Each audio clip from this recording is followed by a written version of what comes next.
កុំចង់ធ្វើអាញាកណ្ដាលតំណែងជាអ្នកសម្របសម្រួលឬជាអាញាកណ្ដាលមានទាំងគេឈ្មោះពិតនិងคล้าย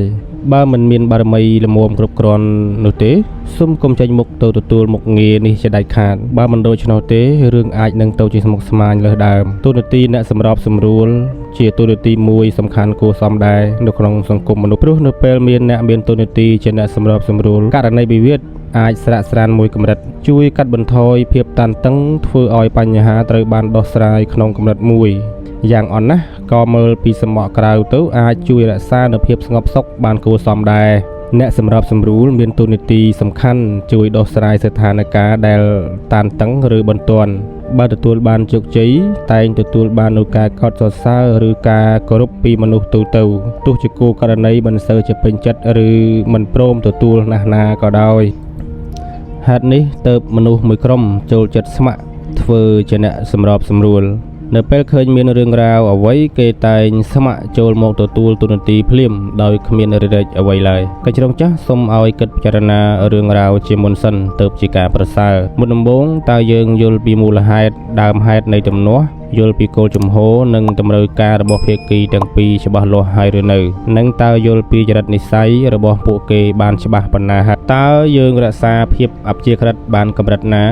សម្ដីនិងហេតុផលរបស់ភាគីនីមួយៗសុទ្ធតែមានទម្ងន់គួរឲ្យស្ដាប់បានទាំងអស់តើយើងចេះវិនិច្ឆ័យស្ថានភាពឬទេហើយទម្រាំតែត្រូវគិតដល់មុខមាត់និងកេរ្តិ៍ឈ្មោះរបស់គូករណីនីមួយៗទៀតផងនោះតើឃើញហើយមែនទេថាវាមិនមែនជារឿងងាយស្រួលនោះទេទោះបីជាមានមនុស្សមកសុំអង្វរឲ្យជួយធ្វើជាអ្នកសម្របសម្រួលក៏ដោយក៏ត្រូវតែគិតមកគិតក្រោយឲ្យច្បាស់សិនព្រោះថាមិនមែនគ្រប់គ្នាសុទ្ធតែអាចធ្វើកិច្ចការនេះបាននោះទេជាទូទៅអ្នកទទួលយកការងារនេះច្រើនតែជាបុគ្គលសំខាន់មានឋានៈខ្ពស់ជាជនដែលត្រូវបានទទួលស្គាល់ដោយគូភាគីនៃទំនាស់ទាំងសងខាងការពិតទោះជាមានគុណសម្បត្តិដោយដែលបានលើកឡើងខាងលើតែក៏នៅតែត្រូវពិចារណាដោយប្រៀបធៀបថានរណាជាអ្នកស័ក្តិសមជាជាងផងដែរជាទូទៅអ្នកទទួលទូនាទីចរចាសម្រាប់សម្រួលត្រូវមានគុណសម្បត្តិដូចតទៅនេះមានភាពចាស់ទុំទោះបីជាអាយុមិនអាចតំណាងឲ្យអ្វីក៏ពិតមែនប៉ុន្តែនៅក្នុងសង្គមយើងនេះភាពចាស់ទុំក៏មានអត្ថន័យមួយកម្រិតដែរពីនោះគឺចំណេះដឹងនិយាយឲ្យងាយស្ដាប់គឺមានចំណេះមានការសិក្សានិងមានឋានៈក្នុងសង្គមខ្ពស់ជាងគូវិវាទអ្វីទាំងអស់នេះគឺជាការគួរឲ្យជឿជាក់ដែលជាទម្ងន់ដែលត្រូវនាំមកនៅពិចារណាផងដែរតាមបទពិសោធន៍របស់ខ្ញុំអ្នកសម្របសម្រួលមិនមែនជាចៅក្រមទេ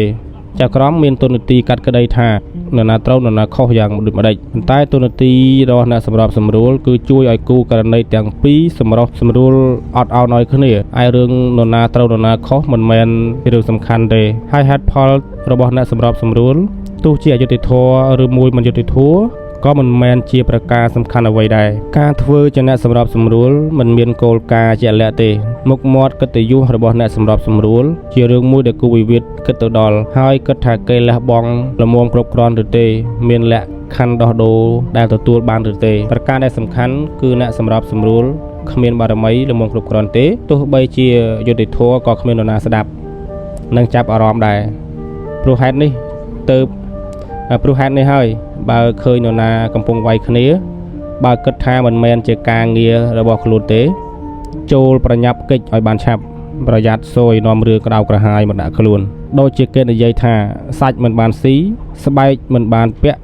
យកឆ្អឹងភ្ជួរកទៅនោះបើជៀសមិនរួចត្រូវទទួលទូនាទីបែបនេះគឺទុកឲ្យគូវិវាទព្រមព្រៀងគ្នាខ្លួនឯងយើងគ្រាន់តែនៅចាំហាមប្រាមកុំឲ្យឆ្លោះគ្នាប៉ុណ្ណោះកុំវិនិច្ឆ័យកុំឲ្យយោបល់ឲ្យសោះជួនកាលចាំបាច់ត្រូវធ្វើចណ្ដើរឲ្យគូវិវាទចុះពីសង្វៀតនេះជាពាក្យស្លោករបស់ចិនដែលមានន័យថាទុកផ្លូវឲ្យថយឲ្យដើរចេញដោយមិនបាក់មុខនិងមិនខូចកេរ្តិ៍ឈ្មោះបើយើងយល់និងមានបទពិសោធន៍ពីរឿងនេះរឿងរ៉ាវក៏នឹងកាន់តែងាយស្រួលចូលដាស់តឿនខ្លួនឯង